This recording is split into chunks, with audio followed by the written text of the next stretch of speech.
Hey guys, Dana here, and I just wanted to drop a quick video for you to do just a little bit of explaining as to the new unsubscribe from marketing emails feature that the new TOS change, and just kind of dispel some of the rumors or some of the just misinformation floating around that I'm seeing already. So let's all do this. Let's all take a deep breath and relax because nothing is going to blow up. Nothing's exploding. No one's going to die. This is just another one of those changes that we all have to roll with. It's not a big deal, and I'm going to explain why that is. And remember, it's easy for me to say that because I've been around since 2011 and I've seen it all. I've weathered the storms. And honestly, if you get the more wrapped up you get in this stuff, the worse it's going to be, and the more miserable your life is going to end up as a seller. So just don't let this stuff bother you, please. And let me explain to you why this one really shouldn't bother you. So, all right, first and foremost, let's just look at what it is, okay? So, as you can see, they have now given buyers the ability to opt out or unsubscribe from marketing follow-up emails from sellers. That is a long overdue thing. I can't believe it didn't happen sooner, honestly. Okay. So this is good. I see this as a good thing. And I leverage my email follow-ups in a major way. Okay. So the reason I see it as a good thing is this. We are now weeding out the people that don't want our messages and that are complaining and bitching and moaning about it, right? So now they're not going to get them. So now we don't have to worry about a critical review coming in and saying, "Oh, they spam me," or this or that, which most of us shouldn't worry about in the first place because our email follow-ups are so good that it's valuable. It's not spam. It's not crap. So basically, we've just weeded out the people, the group that don't want our messages in the first place, and we're left with a group of people that want them. That sounds pretty good to me. So I'm excited for that, to be honest. And then we also have a group of people who are indifferent. And that's where we hit them with value and we hit them with great subject lines and we get them intrigued and we get them to open it and we get it to read it and it's valuable and then they like it and then they like us, right? And they want to see the next message. So that's the whole point of it. So the fact that they did this is not a bad thing. It's a good thing. It's a good thing for everybody, including sellers. It really is. I promise you. And trust me, to those that are saying this is the death of email follow-ups on Amazon, please just stop it. That's so not true. I've been around forever. The reason that if they were to stop letting us email our customers, then they would be saying that we can't service them. Okay? Just don't be ridiculous. Don't buy into that. Okay? Here's another couple things I want to show you from kind of a person that's been around the block. So, for those of you who have been sending emails outside of Amazon, in your business, you probably should hopefully know this stuff, but I'll just kind of give you a little heads up. So, like I said earlier, the fact that they waited this long to do this is shocking to me, and here's why. So, in 2000 and let's see, 2003, good old George W. Bush signed into law the Can Spam Act. Essentially, what this is, I won't go into too much detail, but essentially what this is it means that um, companies can send unsolicited commercial messages to consumers regarding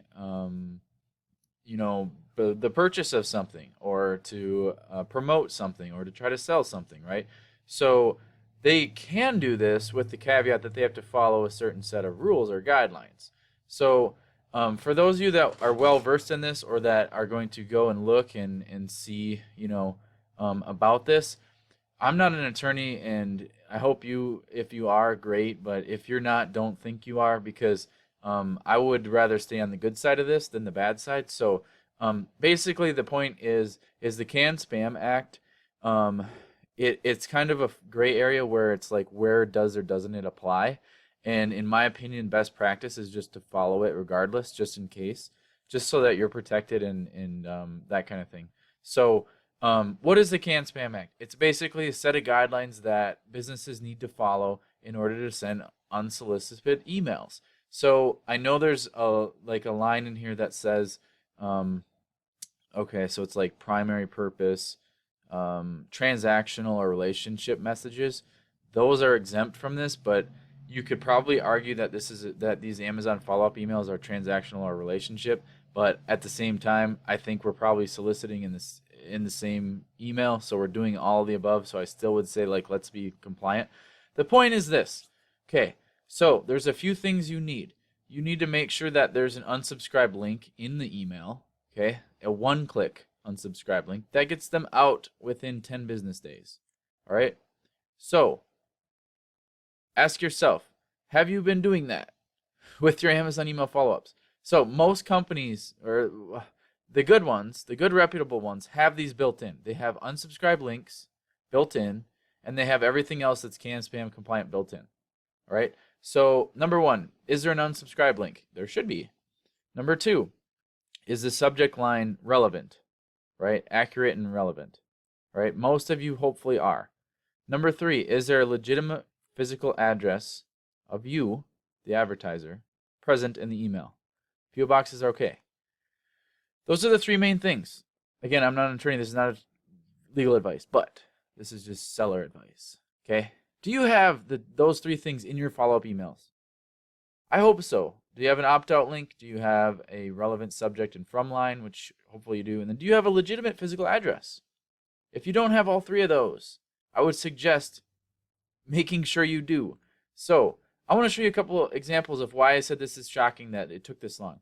So this is I have a folder in my inbox that I take every single, because I do this for a living, I take every single seller's email follow-up that I ever get as a buyer, because I buy a lot of crap on Amazon, like you probably do. And I store them and I study them and I see what are they doing, what looks like it's working, what isn't working, right? And I just get better every single time by doing that. So let me just show you a couple of examples off the top of my head right here. So this guy sent me this follow-up. And what are we going to look for? I want to look for, make sure like they have all those CAN spam things in place. So I see a link for creating a review, contacting them. But look at this. There is literally nowhere. This is just a customer display page for Amazon. There's nowhere in here for me to opt out. There's no unsubscribe link, number one. Their physical address isn't in here, number two. Okay, so that's one instance. Let's look at another one. And these are poorly done, by the way. These are just sellers of stuff I've bought on Amazon sending me crap. All right, so here they have a product link, and then, cool. All right, so here they have an unsubscribe, but where's their physical address? Nowhere there. It's nowhere to be seen. All right, and that unsubscribe link isn't even working. Look at that. I'm trying to click, but I can't. Right, so that's not even a working one. Let's look at another one. Okay, here we go. We got an unsubscribe link, and we have a city and a state. They don't have a physical address, though. So they're 3/4 of the way there. Okay, so I give these guys credit. But I will tell you this from experience. 75% of the emails that hit my inbox as a buyer, all right, literally as a buyer, do not have either of the necessary, all of the three necessary items for the CAN Spam Act, the subject line, of course, and then the unsubscribe link, and then the physical address. Like, nobody has them. Nobody. And Amazon is facilitating this. Can you believe that? So that's why I say, wow, it's super shocking that they finally did this, and I expected it. I don't know why it comes to us as a surprise to everyone, but it's good. It's a good thing. It makes us sellers be better at what we do. And now I hope you take this video and you go in and you make sure you have an unsubscribe link in the email, and I hope you have your physical address listed. If you don't want your house, if you're selling, if you're a one-man band, go get a P.O. box. That's what I did. I have like 5 of them. The postmaster thinks I'm weird, but it's cool. So just go do those little things to safeguard yourself, and then make sure that you have your mindset right. Don't get freaked out over this. This is a good thing. And people opting out of these messages, it's a good thing. It means that the list is getting cleaned up. It's people that don't want to receive them. You don't waste your time sending them, right? So it's a good thing. I like it. I'm happy. I'm a seller that relies heavily on my email follow-ups. I teach this to a lot of people. I did not freak out once when I heard this. I actually was kind of fired up because this is what needs to happen. Like, a change needed to be made, and they're going to make it. So now all of us sellers have an opportunity to get better, and I hope you take it that way. And if you have any questions, please comment on this video, and yeah, I'll be there for you. All right, keep rocking.